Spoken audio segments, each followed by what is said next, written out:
আমরা দেখি বিষ্ণু ইসলামের জীবনে বিপদ আপদ ছিল কিনা, উনি বিপদ আসলে কিভাবে ডিল করতেন, বিপদ আসলে কোন দোয়া পড়তে হয়, কিভাবে ফরিয়াদের হাত উত্তোলন করতে হয়, কিভাবে রবের দরবারে নতজানু হয়ে ফরিয়াদ করতে হয়, এটা জানার দরকার আছে না নাই? আসলে আমরা বিষ্ণুনবীর জীবনী থেকে দেখি বিপদ আসলে উনি কি করতেন।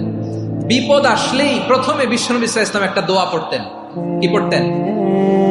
তিনি পড়তেন ইন্না লিল্লাহি ওয়া ইন্না ইলাইহি রাজিউন। নিশ্চয় আমরা আল্লাহর জন্য, নিশ্চয় আমরা কার দিকে ফিরবো ভাই?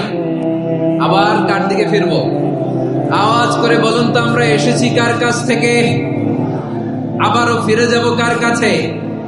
এজন্য বিষ্ণুই পড়ছেন ইন্না লিল্লাহি ওয়া ইন্না ইলাইহি রাজিউন।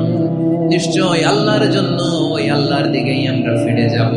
তারপরে বিষ্ণুই পড়তেন আল্লাহুম্মা আজুরনি ফি মুসিবাতি